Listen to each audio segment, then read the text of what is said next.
참 좋은 날입니다. 어스틴 주님의 교회 매일 말씀 묵상에 오신 여러분을 환영합니다.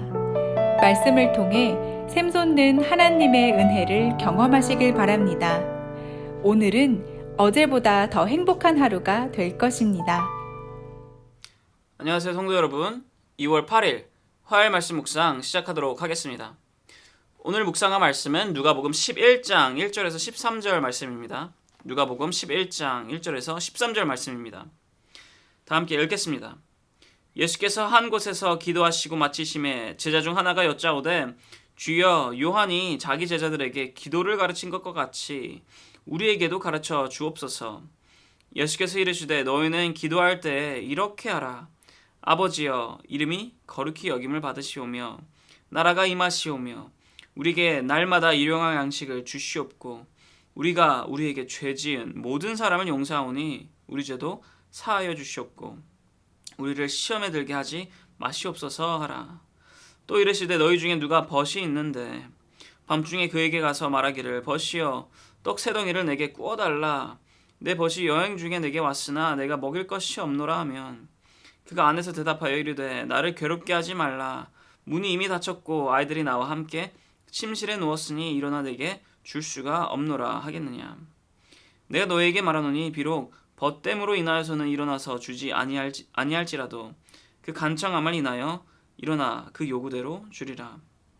내가 또 너에게 이르노니 구하라 그러면 너에게 주실 것이요 찾으라 그러면 찾아낼 것이요 문을 두드리라 그러면 너에게 열릴 것이니 구하는 이마다 받을 것이요 찾는 이는 찾아낼 것이요 두드리는 이에게는 열릴 것이니라. 너희 중에 아버지 된 자로서 누가 아들이 생선을 달라 하는데 생선 대신 뱀을 주며 알을 달라 하는데 정갈을 주겠느냐. 너희가 악할지라도 좋은 것을 자식에게 줄 알거든 하물며 너희 하늘 아버지께서 구하는 자에게 성령을 주시지 않겠느냐 하시니라. 아멘. 여러분 혹시 직업병이라고 들어보셨나요? 이 직업병이라는 단어의 원어민은 어떤 특정 직업에 종사하는 사람이 근로 조건이 원인이 되어 걸리는 병이라고 합니다. 하지만 이것과는 다르게 요즘에는 이 원의미와는 조금 다르게 이 단어가 쓰입니다. 어떻게 쓰이냐면 직업병을 특정 직업이 가지고 있는 습관이라는 의미로 쓰입니다. 예를 들어서 이런 겁니다. 이 간호사가 이 커피를 마시러 카페로 들어가서 이제 프런트 데스크에서 커피를 시키고 그 카운터에 있었던 이 시럽을 자신도 모르게 자신의 손에 이렇게 쭉 짜는 것. 간호사라는 직업 특성상 아무래도 이 손소독제를 항상 사용하다 보니까 자신도 모르게 손소독제와 모양이 비슷한 이 시럽병을 보고 자신의 손에 이렇게 짰던 것이죠. 뭐 다른 거로는 이 전화 상담사가 일을 하고서 마치고 퇴근 후 이제 집에 와서 배고픈 마음에 치킨을 시키려고 이렇게 전화를 했는데 자신도 모르게 네 상담사 땡땡땡입니다. 치킨 때문에 전화 드렸는데요 라고 잘못 말하는 거. 이렇듯 이 요즘에 말하는 직업병은 이 매일매일의 삶 가운데 자주 행하고 혹은 당연시 행하는 것을 통해서 어떠한 이 특정 행동들이 나의 삶의 자연스러운 일부분이 되는 것을 직업병이라고 이렇게 우스갯소리로 말을 합니다. 매일매일의 삶 가운데 자주 행하고 그리고 당연시 행하는 것. 직업병이 생길 만큼 행해야 하는 것. 우리 크리스찬들에게도 이것과 같이 자주 그리고 당연시 행해야 하는 것이 있습니다. 여러분 모두 아시다시피 무엇이냐면 바로 말씀, 기도, 예배입니다. 오늘 본문은 그 중에서 이 기도에 대해서 예수님께서 말씀해 주시고 계십니다. 기도. 여러분들께서는 이 기도가 무엇을 의미한다고 생각하시나요? 오늘 예수님께서 말씀해 주시기를 기도는 믿음이다 라고 말씀하십니다. 예수님께서 한 곳에서 이렇게 기도를 하시고 나오시던 중에 한 제자가 이렇게 다가와서 예수님께 묻습니다. 예수님, 기도는 어떻게 해야 하는 것인가요? 우리에게 기도하는 방법을 알려주세요. 가르쳐주세요. 라고 이렇게 말을 합니다. 그 제자의 말을 들으시고 예수님께서는 이 제자들에게 기도는 어떻게 해야 하는지 알려주십니다. 그리고 이 기도, 여기서 예수님께서 알려주신 기도는 우리가 너무나도 잘 알고 있는 주기도문입니다. 기도는 이렇게 시작합니다. 아버지여, 이름이 거룩히 여김을 받으시오며. 그래서 첫 번째로 시작하는 것이 바로 아버지여로 시작합니다. 맞습니다, 여러분. 예수님을 통해서 다시 태어난 우리 모두는 하나님의 자녀입니다. 그렇게 하나님께서는 우리를 하나님의 사랑하는 아들로서, 사랑하는 딸로서 대해주시고, 우리 또한 하나님을 하나님 아버지로서 대해야 합니다. 그러한 하나님을 아버지라고 믿는 것, 예수님께서 알려주시는 기도는 이 믿음, 하나님께서 우리의 아버지다라는 믿음부터 시작합니다. 그리고 계속해서 이어집니다. 우리에게 날마다 일용할 양식을 주시옵고. 하나님께서는 우리를 끝없이 사랑하시기에, 우리의 끝없는 사랑을 주시는 분이시기에 우리에게 부족함이 없도록 우리의 필요를 채워주신다라는 것을 믿는다라는 의미입니다. 그리고 계속해서 이렇게 말씀하십니다. 우리가 우리에게 죄 지은 모든 사람을 용서하오니 우리 죄도 사하여 주시옵고 우리를 시험에 들게 하지 마시옵소서. 우리에게 죄 지은 자를 용서하여 준 것과 같이 우리 죄도 사하여 주시옵고. 우리는 이 부분을 절대 착각해서는 안 됩니다. 방금 읽었던 이 부분, 언뜻 보면 우리가 다른 이들을 용서해 주었으니까 우리 죄도 사하여 주세요, 우리가 이렇게 행하였으니까 우리 죄도 사하여 주세요 라고 읽는 분도 계십니다. 그런데 그것은 절대 올바른 의미가 아닙니다. 우리가 받은 이 죄사함은 우리가 우리의 행위를 통해서 받은 게 아닙니다. 에베소서 1장 7절에 이렇게 쓰여 있습니다.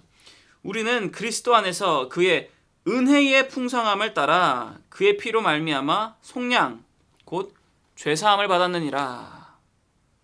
하나님의 은혜로 말미암아, 그 풍성한 은혜로 말미암아, 하나님의 은혜로 인해 우리가 죄사함을 받은 것이 우리가 착하게 살아서 혹은 누구를 용서하였다고 해서 죄사함을 받은 것이 아닙니다. 예수님께서 말씀하시는 것은 준비되어 있어라 라는 것입니다. 우리가 하나님을 통해서, 예수님을 통해서, 예수님의 제자된 우리가 죄사함을 받았으니 우리 또한 용서를 나누는데 아끼지 말아라, 용서를 나누는데 준비되어 있어라 라고 말씀하시는 것입니다. 예수님께서 이렇게 기도를 알려주신 직후 비유를 통해서 다시 한 번 더 뜻을 알려주십니다. 본문 말씀 5절에서 8절입니다. 본문 말씀 5절에서 8절까지 다 함께 읽겠습니다. 또 이르시되 너희 중에 누가 벗이 있는데 밤중에 그에게 가서 말하기를 벗이여 떡 세 덩이를 내게 구워달라, 내 벗이 여행 중에 내게 왔으나 내가 먹일 것이 없노라 하면 그가 안에서 대답하여 이르되 나를 괴롭게 하지 말라, 문이 이미 닫혔고 아이들이 나와 함께 침실에 누웠으니 일어나 내게 줄 수가 없노라 하겠느냐. 내가 너에게 말하노니 비록 벗됨으로 인하여서는 일어나서 주지 아니할지라도 그 간청함을 인하여 일어나 그 요구대로 주리라. 아멘. 여기서 갑작스럽게 이 여행 중이던 친구를 환대해야 했던 이 사람은 자신의 집에 이 환대할 만한 음식이 아무것도 없어서 밤중에 자신의 이 다른 친구의 집에 찾아가게 됩니다. 그리고 그곳에서 이렇게 문을 두드리게 됩니다. 과연 이 음식을 구하러 갔던 이 사람은 밤중에 다른 친구의 집에 가서 문을 두드린다는 이 행동이 민폐라는 것을 몰랐을까요? 아니요, 분명히 알았을 것입니다. 이 밤중에 친구 집에 찾아가 문을 두드린다는 것이 민폐이며 부끄러운 일이라는 것을, 아니 죄송해야 할 만한 일이라는 것을 알고 있었습니다. 하지만 그럼에도 불구하고 간절한 마음에, 어떻게 보면 뻔뻔하고 끈질기고 집요한 그 마음에 문을 두드립니다. 나에게 응답을 해주겠지 라는 마음을 가지고. 그리고 이 모습이야말로 우리의 모습입니다. 우리는 모두가 죄인입니다. 하나님 아버지께 죄를 지은 자입니다. 하나님께로 나아가 용서를 구하는 것이나 다른 필요를 구하는 것, 그런 건 모두 이 떡새덩이를 구하기 위해서 밤중에 친구 집을 찾아가 문을 두드렸던 이 사람과 같이 죄송스러워야 할 만한 일입니다. 하지만 그럼에도 불구하고 우리는 하나님께로 나아가야 합니다. 오늘 예수님께서 말씀하신 것 같이 하나님께 기도하며 간구해야 합니다. 그 이유는 오늘 본문 말씀 8절에 쓰여 있기 때문입니다. 8절을 제가 읽겠습니다. 내가 너희에게 말하노니 비록 벗됨으로 인하여서는 일어나서 주지 아니할지라도 그 간청함을 인하여 일어나 그 요구대로 주리라. 아멘. 벗됨으로 인해서가 아닌 그 간청함 혹은 그 끈질긴 마음으로 인해서 나에게 응답해 주겠지라는 그 끈질긴 믿음으로 인해서 요구대로 주리라 라고 말씀하십니다. 맞습니다, 여러분. 기도는 믿음입니다. 믿음 없는 기도는 기도가 아닙니다. 우리가 하나님 아버지의 자녀 된다는 것을 믿는 것, 하나님께서 우리의 아버지이시라는 것을 믿는 것, 또한 하나님께서 우리의 기도를 들어주시고 그리고 그 기도에 항상 응답해 주신다는 것을 믿는 것입니다. 그 믿음을 가지고 기도를 해야 합니다. 사람들도 자신의 친구가 집요하게, 끈질기게, 그리고 간절하게 도움을 청하면 그 친구를 도와주는데 하물며 우리의 아버지 되신 그 하나님께서 우리의 기도에 응답하지 않으실까요? 하나님께서는 우리의 기도에 항상 응답해 주십니다. 오늘 본문 말씀 9절 그리고 10절입니다. 읽겠습니다. 내가 또 너희에게 이르노니 구하라 그러면 너희에게 주실 것이요 찾으라 그러면 찾아낼 것이요 문을 두드리라 그러면 너희에게 열릴 것이니 구하는 이마다 받을 것이요 찾는 이는 찾아낼 것이요 두드리는 이에게는 열릴 것이니라. 아멘. 하나님께서는 우리의 기도를 들으시고 항상 응답하여 주십니다. 그렇다고 내가 원하는 그 모든 것을 기도하는 것이 절대 아닙니다. 뭐 로또 당첨되게 해주세요. 불로소득하게 해주세요. 기도를 할 때마다 모든 것이 이루어진다는 것이 절대 아닙니다. 예수님께서 붙잡히시기 전에 기도하신 것처럼 내 원대로 마시옵고 아버지의 원대로 되기를 원하나이다 라고 말씀하신 것처럼 우리의 기도는 하나님의 말씀에 그리고 하나님의 뜻에 기반되어야 합니다. 그래야지만 제대로 된 기도입니다. 그리고 그렇게 우리의 기도가 하나님의 뜻에 맞다면 우리에게 yes 라고 답해 주실 것이고, 우리의 기도가 하나님의 뜻에 반한다면 no 라고 답해 주실 것이며, 우리의 기도에 기다림이 필요하다면 wait 이라고 응답해 주실 것입니다. 그래서 하나님께서는 우리의 기도를 무시하지 않으시고 항상 응답해 주십니다. 그러니 우리는 하나님의 자녀로서 우리의 기도에 하나님께서 응답해 주실 것이라는 것을 믿으면서 기도를 해야 합니다. 한번 툭 던져보지 뭐 될까? 안 될까? 혹시나 손해보는 건 아니니까 그런 마음으로가 아니라 진심으로 하나님 아버지를 믿고 우리에게 응답해 주실 것이라는 것을 믿으며 기도해야 합니다. 이것이야말로 기도입니다. 믿음이 동반되어야 하지만이 기도입니다.